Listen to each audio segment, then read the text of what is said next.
두 번째 시간입니다. 이 시간에는 물건과 채권의 차이점에 대해서 공부를 해보겠습니다.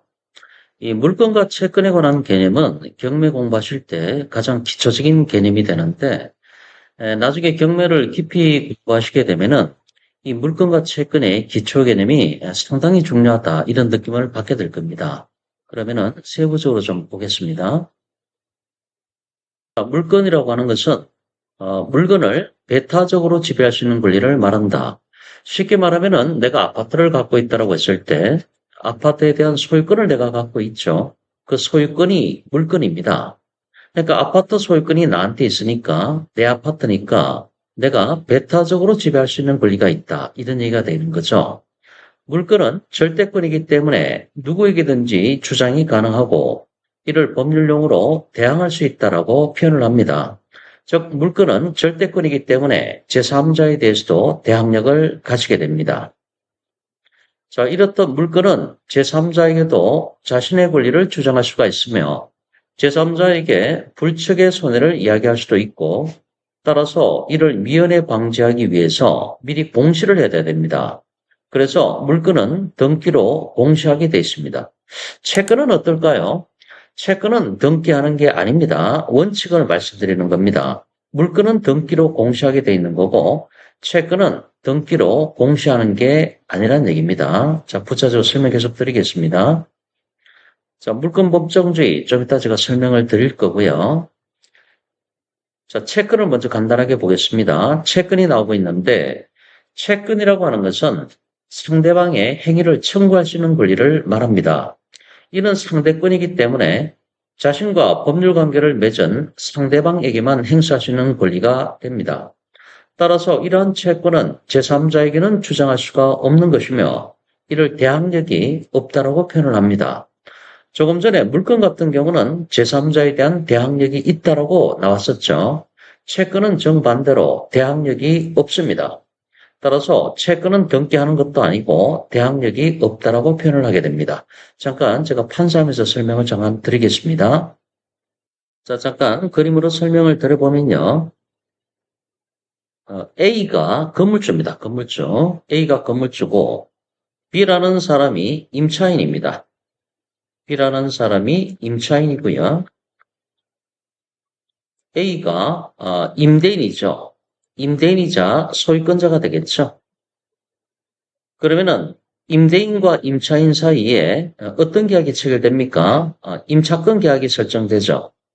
그러면은 A, B 사이에는 임대차 계약이 체결됩니다. 그럼 이 임대차 계약, 임차권이죠. 이것이 바로 채권입니다. 채권. 그리고 A는 소유권을 갖고 있죠. 그리고 A, B 사이에 임대차 계약이 체결됐고 B는 임차권자가 됩니다. 따라서 채권이라고 하는 것은 A, B 사이의 문제일 뿐인 거죠. 계약 당사자 사이의 문제일 뿐이라는 얘기입니다. 이것이 제3자 C하고는 아무런 관련성이 없다는 얘기입니다. 다시, 채권이라고 하는 것은 계약 당사자 사이의 문제일 뿐이기 때문에 제3자에게는 어떠한 영향도 주지 않습니다. 뭐 좋은 영향도 주지 않고 나쁜 영향도 주지 않고 아무런 상관이 없다는 얘기입니다. 그리고 이 채권이라는 것은 계약 당사자인 A, B 사이의 문제일 뿐이기 때문에 A가 B한테 주장하는 거고 B가 A한테 주장하는 것이지 제3자하고는 아무런 관련이 없습니다. 따라서 임차권이라는 채권은 등기할 필요가 없다는 얘기입니다. 그런데 물건은 어떻습니까? 물건이라고 하는 것은 A, B 사이의 법률 관계가 제3자 C한테 영향을 준다는 겁니다. 그럼 A, B 사이의 법률 관계가 제3자 C한테 좋은 영향을 준다면 괜찮은데 나쁜 영향을 줄 수도 있는 거 아닙니까? 따라서 A, B 사이의 법률 관계는 등기로 공시를 해야 됩니다. 저희 나라 등기부 같은 경우도 누구나 등기부를 출력을 해서 볼 수가 있지 않습니까? 이 등기로 공시를 해놔야 A, B 사이의 법률 관계가 어떠한데 C가 이 법률 관계에 관여할 건가 말 건가, 이것을 C가 판단할 수 있는 근거 자료를 준다는 것입니다. 정리해보면은 채권이라고 하는 것은 A, B 사이의 법률 관계일 뿐인 것이고 제3자하고는 아무런 관련성이 없다. 따라서 제3자 보호 필요성이 없기 때문에 등기로 공시할 필요도 없다. 결과적으로 채권이라는 것은 A가 B한테만 주장할 수가 있고 B가 A한테 주장하는 거지 제3자 C한테 주장할 수 있는 게 아니라는 얘기입니다. 그리고 A, B 사이의 법률 관계일 뿐이니까 여기는 등기로 공시할 필요가 없습니다. 그런데 물건이라고 하는 것은 A, B 사이의 법률 관계가 제3자 C한테 영향을 준다는 겁니다. 그래서 좋은 영향을 주면 상관이 없는데 나쁜 영향을 준다라고 한다면 C가 피해를 볼 거 아닙니까? 따라서 A, B 사이의 법률 관계를 등기로 공시를 해놔야 됩니다. 그래서 등기 제도가 있다는 것입니다. 자, 정리해 보면요. 이 채권이라고 하는 것은 A, B 사이의 법률 관계일 뿐이고 제3자 C하고는 아무런 관련이 없다. 이렇게 되는 것이고 물건이라고 하는 것은 A, B 사이의 법률 관계가 제3자 C하고 관련성이 있다. 제3자 C한테 영향을 미칠 수 있다는 겁니다. 그럼 결과적으로 채권이라고 하는 것은 A, B 사이의 법률 관계일 뿐이니까 제3자하고는 아무런 관련성이 없으니까 등기할 필요가 없다는 얘기죠. 물건은 A, B 사이의 법률 관계가 제3자 C한테 영향을 미치기 때문에 미리 A, B 사이의 법률 관계를 등기로 공시를 해놔야 된다. 이런 얘기가 되겠습니다. 자, 기본적인 설명을 판서를 해드렸는데 다시 한번 정리해보면요. 물건이라고 하는 것은 물건을 배타적으로 지배하시는 권리를 말합니다. 절대권이기 때문에 제3자한테도 즉 누구한테든지 주장이 가능하다. 이것을 법률용어로 대항할 수 있다라고 표현을 합니다. 자, 이렇듯 물건은 제3자에게 자신의 권리를 주장할 수 있는 것이기 때문에 제3자에게 불측의 손해를 야기시킬 수도 있고 따라서 이를 미연에 방지하기 위해서 공시를 해야 되겠죠. 그래서 물건은 등기로 공시하는 것이고 등기 제도가 있습니다. 자, 물건 법정주의가 나오는데 물건은 저희들 같은 개인들이 임의로 물건을 창설할 수는 없습니다. 반드시 국회에서 제정한 법률에 따라서 물건을 창설할 수가 있고 이것을 물건 법정주의라고 합니다. 자, 물건은 8가지가 있습니다. 우리 현행 민법에 물건은 8가지가 있는데 첫 번째 나오는 물건이 점유권입니다. 점유권, 그 다음에 소유권이 있고요. 그 다음에 용익물건에 들어가는 건 3가지입니다. 지상권, 지역권, 전세권이 있고 담보물건에 해당하는 것이 유치권, 질권, 저당권이 있습니다. 이렇게 해서 점유권, 소유권, 지상권, 지역권, 전세권, 담보물건에 해당하는 유치권, 질권, 저당권, 토탈에서 8가지가 됩니다. 자, 물건은 8가지가 있고 이것 빼고는 전부 다 채권이다. 이렇게 보시면 됩니다. 자, 물건 법정주의. 물건의 종류와 내용은 법률 또는 관습법에 의하지 않고는 임의로 창설하지 못한다.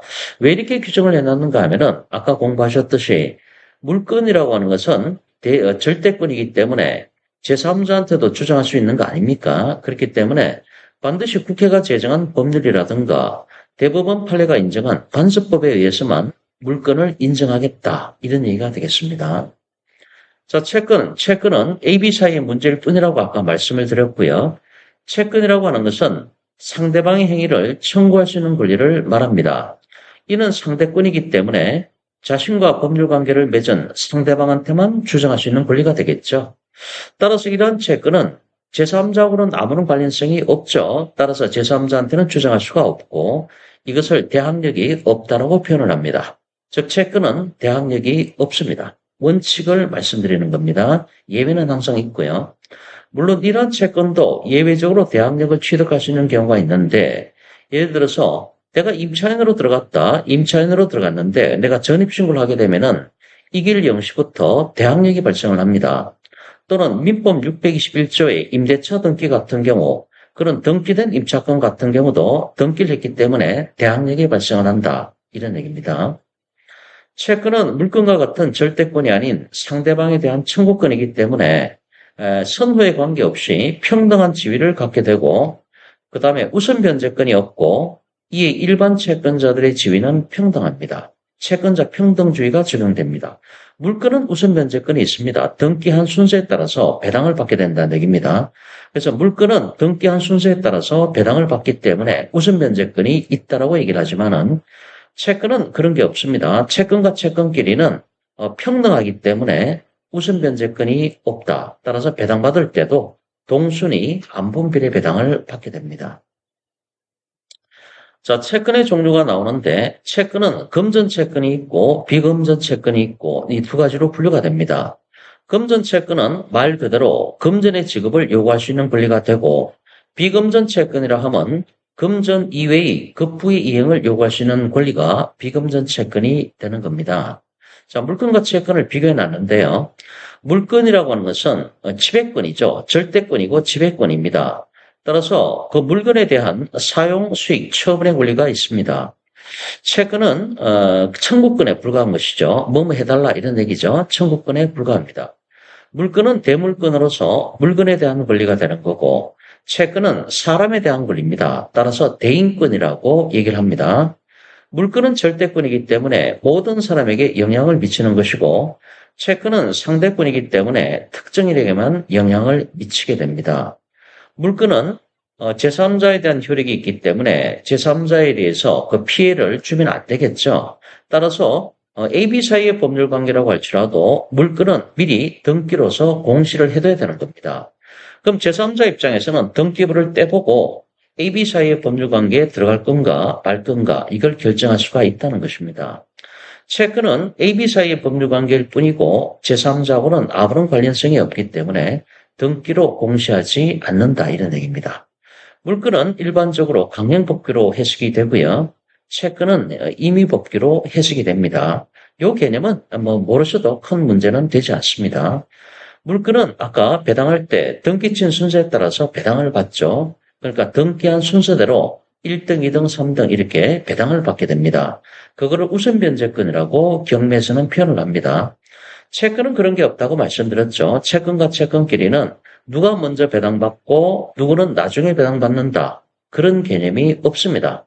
따라서 채권은 채권과 채권끼리는 채권자 평등주의가 적용되기 때문에 동순이 안분비례 배당을 받게 됩니다. 자, 등기부를 보시면요. 자, 1번에 보면은 소유권 이전, 매매로 김모 씨 앞으로 소유권이 넘어갔습니다. 2번에 전세권 등장했는데 전세권이 물건이죠. 물건. 이 전세권은 존속기간이 2005년도부터 2007년도까지 2년짜리 약정을 했죠. 보통 전세권 설정하시는 분들은 보통 일반적으로 2년짜리 약정서를 많이 쓰시더라고요. 그 다음에 3번에 보면은 건저당권이 들어와 있는데 이게 새마을금고에서 소유권자에게 대출을 해줬다 이런 얘기입니다. 그리고 여기에 보면은 건저당은 채권 최고액이라고 해가지고 6,760만 원이 등재가 되어 있습니다. 근데 이 건저당 같은 경우는 나중에 설명을 드리겠지만은 여기 기재되는 것은 채권 최고액일 뿐인 것이고 이것이 빌린 돈은 아닙니다. 빌린 돈은 이거보다도 훨씬 액수가 적다라고 보셔야 됩니다. 120%나 130% 설정을 했기 때문에 빌린 원금은 이거보다는 액수가 적다는 얘기입니다. 이 저당권과 건저당의 차이점에서는 다음 회차에서 자세하게 설명을 드립니다. 그 다음에 이건 조세압류를 얘기하는 겁니다. 울산 세무서에서 압류가 들어갔죠. 세무서에서 이렇게 압류가 들어가면은 이거는 지방세가 아니라 국세를 체납한 것입니다. 국세를 체납했을 때 세무서에서 압류를 들어가게 됩니다. 그리고 중울산 새마을금고에서 임의경매를 쳤습니다. 이 건저당권자가 임의경매를 친 것입니다. 임의경매가 뭐고 강제경매가 뭔지 역시 나중에 다 설명을 드립니다. 이게 가압류가 들어갔는데 울산 신용보증재단이 가압류를 걸었죠. 이 사람이 이 신용보증재단이 바로 채권자가 되는 겁니다. 채권자가 소송을 들어가기 전에 일단 가압류를 걸고 들어가겠다 이런 얘기가 되는 거죠. 따라서 여기는 이 전세권이 물건이고 이 건저당도 물건입니다. 그리고 이 가압류 채권자는 채권이 되는 거죠. 이렇게 물건과 채권이 혼재되어 있는 그런 상황이 되겠습니다. 자, 이 시간에는 물건과 채권에 대해서 기본 개념을 설명을 드렸습니다. 다음 시간에 뵙겠습니다.